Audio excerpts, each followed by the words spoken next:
All right, Brendan. Hello, Peter. How you doing, mate? Yeah, not bad, thanks. You're in a recording studio right now. Well, it's my modest workroom at home. It's a box inside the garage. But yes, this is where I record. Oh, I love it. Love it. It's how apt for the interview. Where are you based right now? You're in London as well. Sorry, southwest of London. Right. Yeah. Okay, so you're enjoying the nice weather today that we're so rarely getting. Yeah, exactly. Well, spring hopefully is finally here. Yeah, fingers crossed. Fingers Yeah, crossed. Hey, thank you for meeting with me. I know we were scheduled to have Richard as well, but I heard that he's not doing too well. He's a little bit poorly. Well, let's just say he is a long lifetime Fulham Football Club supporter, and Fulham have just got into the Premiership, and I suspect that Richard might be on a 5-day bender. There we go. There we go. There's no substance to that rumor, but I'm just putting it out there. All right, all right, all right. Yeah, I believe you. I believe you. So I'll get straight into it. I know you're doing the rounds with interviews and stuff. I know you're like really busy and stuff. So try not to take up too much time. But I do have a big batch of questions for you. Sure. Because I'm excited about the new release and tour and stuff. So so we will just jump straight into it. So obviously, first question is congratulations, because you're celebrating. I mean, it was supposed to be 35 years, the milestone anniversary for your first album. It's now 37 thanks to a certain pandemic. How are you feeling after this amount of time? Because it's quite a milestone. For to celebrate an album release. How are you both feeling about that anniversary? Great, honestly. I mean, I've said that we've been very fortunate over the years with the timing of this and that, and often success requires that you're in the right place at the right time. And I think not always, but on occasion, we have been. The King of Wishful Thinking, for example, and that its association with the Pretty Woman movie, that was all just serendipity, really. So I say that I feel lucky because, if you had said to me in 1985, you'll still be making a fool of yourself in front of audiences in 37 years' time, I'd have said I thought that was unlikely. But, here we are. And I know that, millions and millions of people around the world work much harder than I have had to in my career, and I'm proud that we are still gigging, we're still working, especially given the way that the industry has changed so dramatically. Whereas in the 80s, when you sold records, you actually sold records, and of course, as we all know now, the advent of streaming and so on means that set of circumstances is gone forever. And the way that musicians now make their living is by playing live. And I think that the fact that we must be doing something right, and at our live performances, people are enjoying them enough that agents and promoters book us again and again. And I would say that, as I say, feel very, very lucky that that is the case, and proud that we are still working, that we're, I think that is, there's a certain television show in the UK, which most artists, ourselves included, would frankly sell a relative to get on that show. And the producer of the show has said to my manager directly some years ago, I will never book Go West because they are not a credible band. And that's disappointing, but I would say 37 years on, still working, I would say there was a degree of credibility to that fact. No, exactly. And I mean, this was actually going to be a question. You'd actually touched on a number of things I want to ask you about, throughout your career, including the Pretty Woman soundtrack, King of Wishful Thinking, and your hits and stuff. But what do you think it is about, because 37 years, that is a testament to, the credibility and the longevity of a band. But what do you think it is about you and Richard that works so well together that's made Go West a band that's still around 37 years after that, your big album? What do you think it is that keeps Go West?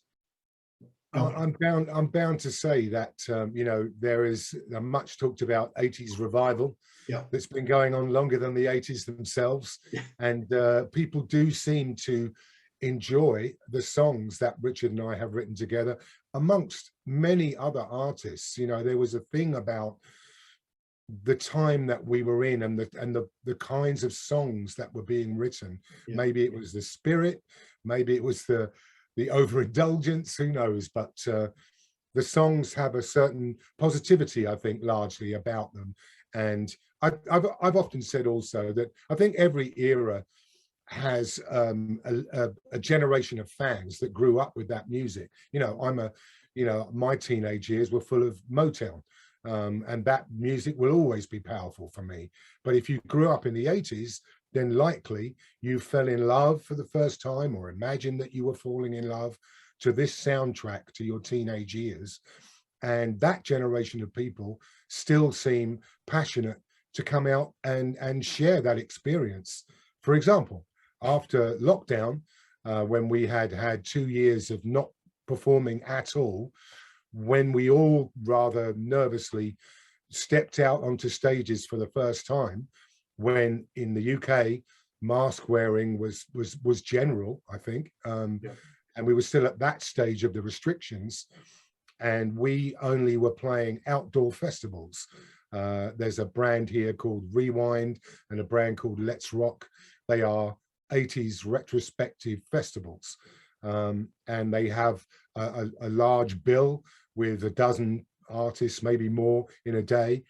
And walking out on that stage for the first time after 2 years of not working, and seeing thousands of people, literally thousands of people, crammed together without a mask in sight, I think was a real statement that people just could not wait to get back to hearing those songs. So it's a long answer, but I think it's about the songs ultimately.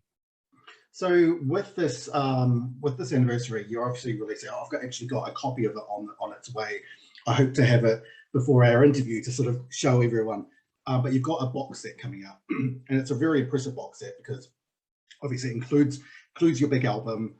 It's actually what, four CDs. You've got a live DVD on there, and you've got vinyl, which is, you know, again, it's like again with the 80s, Yeah, and also the 90s to a certain degree as well. Vinyl is very much coming back. You know, it's coming back in fashion stuff, so that's really awesome to have that there. With a career that spanned, you know, closing in on 40 years now, to put a box set together of your, you know, your essentially your greatest moments, you know, especially of those early years, was it hard to cram everything into a sort of like a single release as such? Box set, yes, but single release as such. well, this box set is around just that first album, so Yeah. everything in it is in association with the first album. The DVD that you mentioned is film of one of our earliest live performances, because in 1985 the first tour that we did was with the Culture Club, the Style Council, and the Associates in Japan, Rock in Japan 85. So the film is of our Yokohama baseball stadium gig when the rain came down, as you will see when you see the DVD.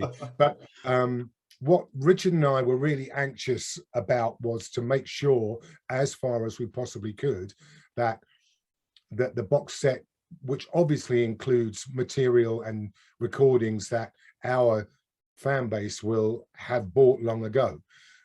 We hope that there is enough in this box set to interest someone who's already bought that original material. And we were really keen to be involved as much as possible, and to make sure that we felt honest about offering this for sale and saying, we think that there is stuff of interest in this box set. So there's demos, there's early mixes, you know, some stuff that we argued about the wisdom of including, and this kind of thing. And also, I hope that it is interesting that Richard and I have each contributed a short track listing of the way we perceive those songs on the first album came together. And I thought it was important that we did that separately from one another, because I'm sure, as you will see, that there there are things that we remember slightly differently. And I thought that would be interesting for anyone who enjoyed that first album to hear those different perspectives. So I just want to go back to the early years of Go West. You share the soundtrack, as you can probably see just behind me. I'm a big 80s, 90s fan. Favorite band is right there, Roxette. You actually share a little bit of our home on the Pretty Woman soundtrack with one of their big hits. Take us back to that time, because that was obviously, you know, you had We Close Our Eyes as well, you know, at that same period, but it sort of like catapulted you, I guess, into sort of, you know, I mean, I was listening to you in New Zealand, you know, small country at the end of the earth, we're getting Go West there. Take us back to that period. How did that opportunity come about to be on a soundtrack that would have essentially be one of the biggest soundtracks ever sold, really? Well, we had our debut album. We made a second album, which was way less successful. The archetypal, difficult second record. After which we had a period of being in the wilderness, when the A&R guy who signed us originally was effectively demoted so far as a result of the huge budget for our second record and its failure, that he moved on from the label. The guy that came in didn't see eye to eye with us at all, nor we with him. And so we found ourselves, as I say, in the wilderness. Nothing was really happening until that original A&R man, whose name is Ron Fair, had moved by this time to EMI America. And he called and said, I've realized where's the Go West album? What are you guys doing? So we told him our tale of woe. And again, in just a few weeks, he rescued us from where we were, signed us to EMI America, shipped us out to California to start writing for what would become our Indian Summer album. And in the interim, when Richard and I were in the wilderness, as I said, because we weren't writing songs together that the label felt were commercial, they sent Richard to New York to work with the writers' circle of the time then, and I went to LA. And when I went to LA, I worked with a dozen or so writers of that era, one of whom was Martin Page, who had written We Built This City on Rock and Roll and These Dreams for Heart, and he had a relationship with Bernie Taupin, and Martin is an expatriate Englishman, still lives in California. And the reason I mention him is because he and I wrote a song together, and of all the people that I wrote on that trip, of all the people I wrote with on that trip, Martin was the one who had clearly listened to the first Go West album, and he got where we were coming from. And the song, the beginning of the song that he and I wrote together, which he presented me on the day that I met him, was exciting, and I could see that we had a wavelength. So when we went back to California after our difficult second album and that year in the wilderness, I had said to Richard, you've got to meet this guy. He's English, he gets us, and we should try and write a song with him. And that first song that we wrote was The King of Wishful Thinking. So we were just at the beginning of writing our songs for Indian Summer. We wrote The King of Wishful Thinking. Richard's always been much more confident a person than I. I'm always, you know, I don't know, is it good? I don't know. But Richard was like, yeah, well, that's a hit. And he called the label and said, we've written a hit. And the label said, oh, have you? You know, because they're always skeptical as well. But sure enough, they agreed. They thought it was a commercial song. And I refer you back to what I was saying at the very beginning of our chat. Being in the right place at the right time is so important, because it was just at that moment that Touchstone had Pretty Woman. It was called 3000, by the way, at this point, which made Richard think that it might be a science fiction film. But if you remember much about the film, $3,000 is the price that Richard Gere pays Julia Roberts' character to spend the week with him. Doesn't quite have the same ring to it as Pretty Woman though now. No, that's right. So it wasn't called Pretty Woman yet, but Touchstone went to EMI America and said, we're looking for a catalogue of songs to make the soundtrack for this movie that we have with Richard Gere and Julia Roberts. And as you said yourself, Roxette are on that record, Natalie Cole, there's a David Bowie recording, there's Robert Palmer's next recording after Addicted to Love, and so on and so on. And obviously in that company, we were fairly low down the ladder, if you like, but we did have a commercial song. And so in association with the film, we found that our writing and our preparation for our Indian summer album would be interrupted by going on the road for the first time ever, actually, and doing a radio promo tour when those things happened. I can't even imagine that they do now, but in those days, that's what you did. You get on an aircraft and you fly from city to city, you do breakfast radio, you meet local retailers, you have dinner, you go to bed, you get on a plane, and you probably get on a plane before you go to bed. And then in the morning next day, you're doing breakfast radio again in a different city.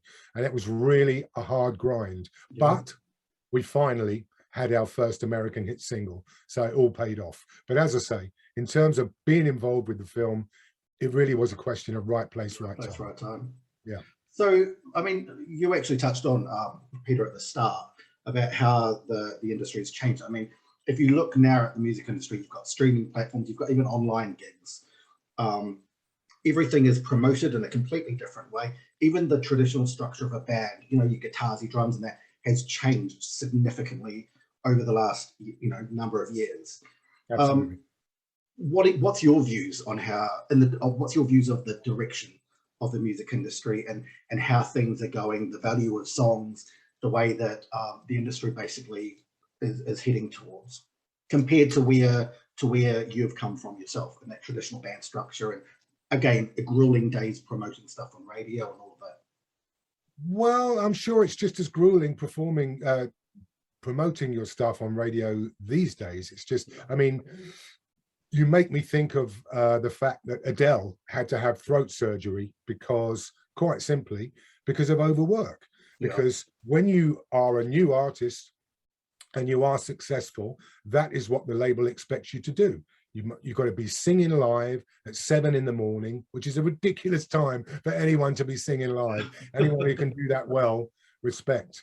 But anyway, I'm getting off the point of what you asked me. I can totally see why an artist's ability to be a one-man or a one-woman band it's quintessentially important in this day and age, to be able to present yourself and perform your material with the minimum requirement of support, if you like, a band, in other words, for example, because, you know, we've talked already about lockdown, and when restrictions began to be lifted, and I was seeing on social media, it's so great to get back playing shows, it's so great, you know, and of course that was true from one fortunate enough to be trading on some success in the past. But then someone popped up on the timeline saying, well, yeah, it's great that we're all getting back to live performance, but I've never made any money playing live. And this is a young artist, and a guy with a band, 22, 23, 24. And he told the story in this thread about how he had got an opening spot on a big artist's tour. I don't know the name of the artist, but the fee was £200 a show, and from this £200 he's got to pay his band, transport them from city to city, and so on and so on. So without tour support, which is, you know, a thing that people might not understand, but it used to happen in the 80s. But in this day and age, as you say, you know, I've got friends who have artists that they are developing. A producer friend of mine, the producer of the first Go West album, actually has been working with a so-called girl band, 3 girls, developing that, and he's put a lot of money and time and energy into writing and recording those songs. And when he finally felt that he was in a place to approach labels, the very first question he was asked by everyone he approached was, how many TikTok followers have they got? You know, so I don't obviously, look, I'm old, so what the hell do I know? But to me, that doesn't seem to be a tremendously healthy state of affairs for music. But you know, I would always say, and we've been, again, I know I've said this earlier in the interview, we are lucky that when we took a very uh, uninteresting and old-fashioned point of view, that what we wanted to do would always be about the music, that doesn't make for good interview. I get that, of course. You know, I'm not falling out of bed with this or that model, as the head of my record label asked me at a Christmas party for the record label, can't you sleep with some movie star? I mean, this is how these people think. And Richard and I were always about the music. And that's the reason, at least in part, why we made a rather po-faced, serious second album, which a pop audience were not interested in, and we took too long about it as well.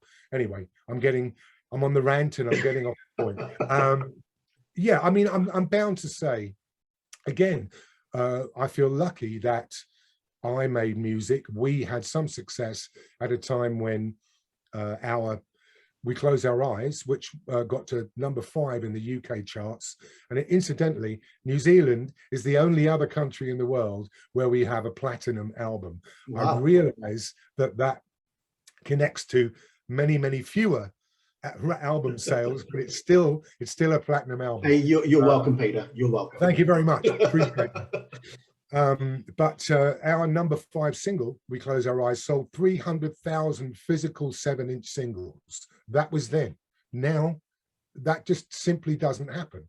And even before we got to this point where streaming is more or less arguably the only way to put your product out there, you could see that the albums that were topping the charts were selling tiny comparative numbers of albums compared to, you know, the 80s. So I've made this a very long answer. Obviously, we are where we are. It's always really been a young artist's game, and I feel for anyone who is working in this environment. Although that is to say, of course, if you're 19, 20 years old, this is the environment you've always worked in. So you're ready for it and you're dealing with it. But it is tricky for so-called heritage artists to be thinking, you know, I'm working on a solo album. I've got a single out at the moment. I've got another single coming out in a couple of weeks' time.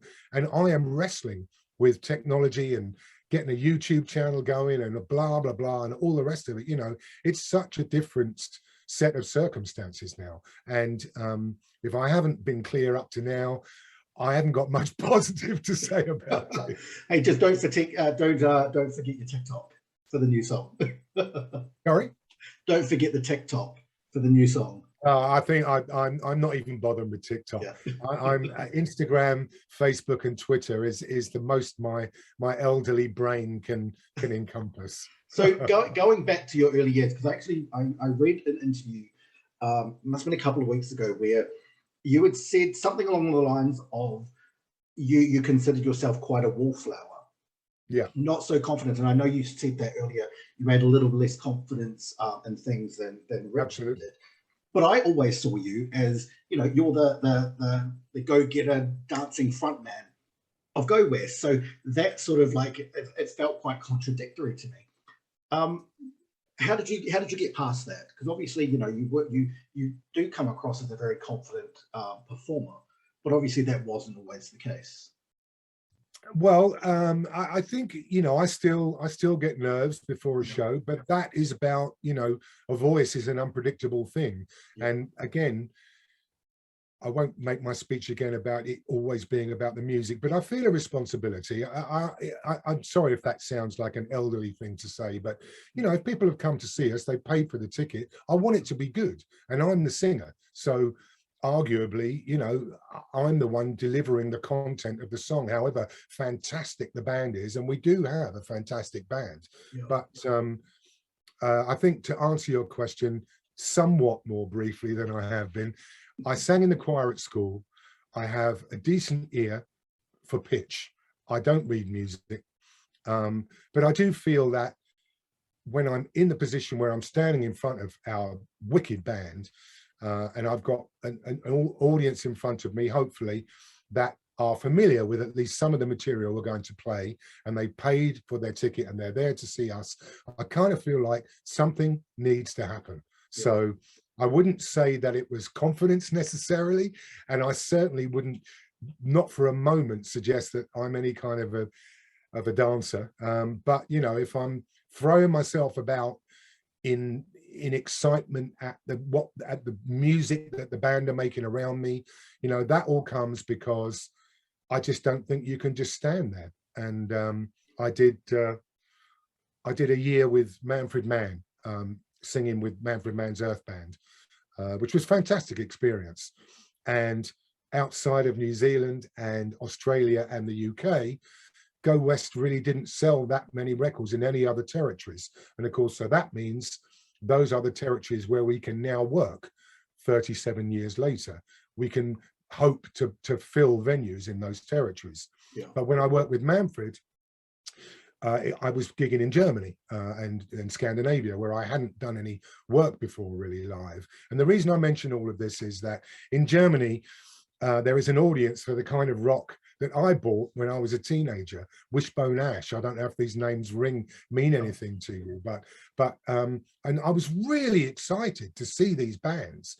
And then when I saw them, I'm naming no names, I was a bit disappointed with the energy level. So, which brings us back around to what you were asking me about. When we are playing, I kind of feel like something should be happening. I shouldn't just be standing there. You know, I saw something just recently actually about Oasis, who've of course been hugely successful. And when they started, this particular critic was saying that the fact that they didn't perform, that they all stood there very still, was in some way a positive. Yeah, I personally, that wouldn't work for me. Let's put it that way. Yeah.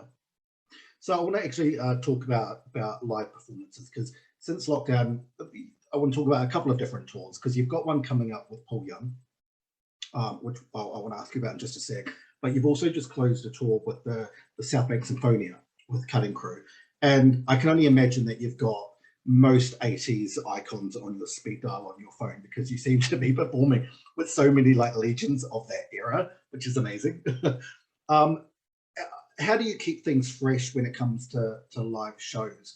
And what was it like performing with the Symphonia? Because personally, I adore pop music with an orchestra. I think it just adds something really special to it. What was that experience like, and how do you keep things fresh for yourself as the entertainer?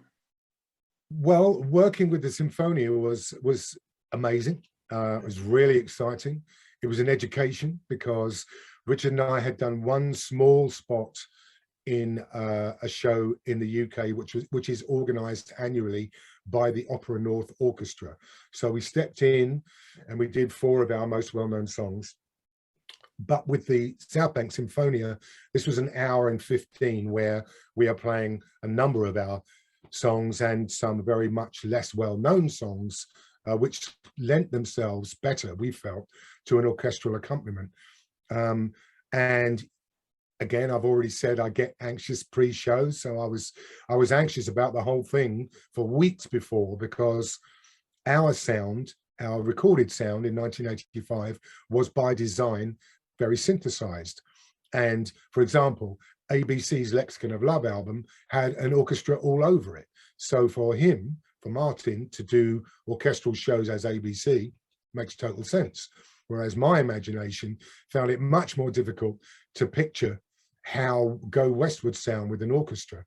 But we got a fantastic arranger, Rob Taggart, who plays with Rick Astley, and he was very sympathetic, and he allowed us to have our so-called input and have our say about how we thought things should be, and so on and so on. So when the time came, yeah, it was really, really interesting, and the shows went really well, thank goodness. Yeah, it was a fantastic experience. In that context, we wouldn't, I mean, as you say, the thing that was different about those shows was that we were working with an orchestra, and that the arrangements of the songs were here and there tailored and altered to suit the context. In an electric show with our band, obviously, if we're playing to that partisan audience that I mentioned earlier, where we hope that they've paid for their ticket to see us and they expect to hear, We Close Our Eyes and The King of Wishful Thinking and the songs that they know us best for. We are very conscious of, you know, the concept that audiences don't typically want to hear your entire new album that they've never heard before live in concert. So we try to avoid that where as much as we can. And one thing that we do, which I hope keeps it fresh for our audiences, is that we play covers. We play songs by other artists. You know, I often say when I'm talking about this, and not for a moment do I put Richard and myself in the same universe as Bruce Springsteen, you know, arguably one of the greatest songwriters of this and previous generations. But Bruce plays covers. You know, he plays a 3-hour show and plays songs by The Clash and you name it. You know, if it's good enough for Bruce when he's got all those other, you know, endless hit singles he could play. And of course, once we've determined that this or that song, that we can deliver it in some way, and that more importantly, that I can sing it, if we can make that work and we think this is working, then it's nice to do that and give your audience a surprise here and there. So what can you tell us about the, I mean, I'm really excited for the tour that you've got coming up as well, because I'm a huge Paul Young fan, as well as, you know, being a huge Go West fan. So having the two, you're co-headlining it, aren't you? It's both of you co-headlining this tour. Yeah. What can you tell us about that tour? What can you tell who is going along to see that about? Well, there've been talk about possibly doing something together during the show. We haven't determined what that might be, so I can't really definitively tell you what the show is going to look like. But I think that Paul will play an hour and we will play an hour, so that is the co-headlining part of it. And yeah, it's the first time that I will have been on a bona fide tour where there are 14 shows in 18 days. So that's going to be a challenge. But like you know, I'm a fan of Paul's. I felt proud that we enjoyed our initial success at a time when Paul was having hit records as well, because he was one of the singers I admired and whose albums I was interested to hear. And there were a number of other singers, Yazoo, anyway, there were some great singers in the 80s, and I felt Phil Collins is another one, and I felt, you know, proud to have had some success in and amongst those singers. Well, you come from such an iconic period of time where music like really had its own identity. I think more so than these days. I mean, I'm green with envy. Last question I've got for you, because I know I think I'm well over my time with you, and I don't want to take up too much more of your time. It's been what, closing in on a decade now, I think, since your last studio album with Go West. I know that you mentioned earlier that you're releasing your solo stuff at the moment. Have you got any plans in the pipeline for the future to release another Go West album, or is that from here on out, you know, more focused on catalog stuff? Well, if Richard were here, he'd be saying to you, never say never. That's what he always, or he would say, we're always working on the next Go West album. But I think it would be more honest to say, if I may speak on Richard's behalf, that all of the things that we discussed earlier about the way that music is released in this day and age makes Richard feel that, to paraphrase, recording for us in this day and age is a labor of love. It's more of a hobby. You wouldn't be doing it out of any expectation to make any money, really. And we do seem to be working fairly reliably and regularly live. So never say never. Maybe, I don't know. I mean, I'm, as you say, I'm here in my little box room, you know, coming up with my own stuff. And of course, I didn't see Richard for nearly 2 years during lockdown. Both he and I were at the anxious end of the spectrum when COVID hit. In fact, when lockdown first started, I thought, oh, I've retired. I didn't see that coming so immediately and so conclusively. But fortunately, you know, we're all back to some kind of normality. We're out playing shows. So I don't know, Brendan, is the answer to your question. It may happen, it may not. Well, and thankfully for us fans, you haven't retired. We can still continue to see you, That's at least very on the kind of you road. to say. At least we've got that. That's very kind of you to say so. Hey, thank you so much. Thank you so much. It's been an absolute pleasure. Again, shame Richard couldn't join us. I hope he gets well soon. But thank you. Where are you, so much. Brendan? And what's that? Where are you in New Zealand? I'm not in New Zealand now. Right. I'm from New Zealand, but I'm based in northwest London. Oh, okay, right. Yeah. Where are you from in New Zealand? Christchurch. Right, right. Yeah, Earthquake City. We went, yes, right. No, we went down to New Zealand in 1987, and I met a lovely girl, and so I spent a fair bit of time in New Zealand, and yeah, I love it. I wish that the last time we came and toured in Australia, we did one show in New Zealand, and it's quite difficult. What's that old gag about? Is New Zealand far from Australia? Well, it's close, but it's a long swim. Isn't that the joke that they say? Yeah. So it's difficult to make it logistically viable to play in New Zealand. I wish we could, because I love New Zealand. You know what? That's what before I even left New Zealand, I moved away from New Zealand to move to London when I think I was just shy of 21. Never been out of the country before, and it was always one of the main drives for me to want to come over to London, because I loved music, and it always felt like we were sort of left off the touring schedule. Even now, I mean, like I said, I come from Christchurch. If you look at most tours that go there, most major tours, they'll go to Auckland, but they won't really touch the South Island. It's just that extra bit too far. Yeah. So I completely understand what you mean. Most places people go to Australia. Actually, I think it was the first time I saw you guys perform was in Sydney at one of the 80s collection gigs in Sydney a number of years back. So yeah, no, I get it. Yeah, and I also, I can imagine if you have been living in Australia or New Zealand as a young person growing up, the sense I had was that people, as you say, because you are so far away, at the risk of stating the obvious, you're so far away from everything that you can't wait to go to America or to come to Europe and have that experience. Whereas by the time 1987 came around, and I was, as you say, that wallflower thing, I'd been under a certain amount of press attention, and I experienced it that way, not in the way of George Michael or I don't know, Rod Stewart, but still, it was enough for me. And to come to New Zealand, where almost no one knew who I was just a blessed relief. That's another reason why I liked it so much, I think. Yeah, you can walk down the street and just people leave you alone. Yeah, that's right. That's right. Hey, thank you so much, Peter. It's been an absolute pleasure, mate. Pleasure. Thank you. I'm hoping to get to one of your shows with Paul. I'm actually interviewing Paul in a couple of weeks as well. Okay. But best of luck with that tour, and hopefully Richard. Well, I hope you can. I hope you can from the hangover. Yes. Well, we don't know that that's true. No, that's just my theory. Just speculating. Cheers, right. man. Cheers, mate. Cheers, man.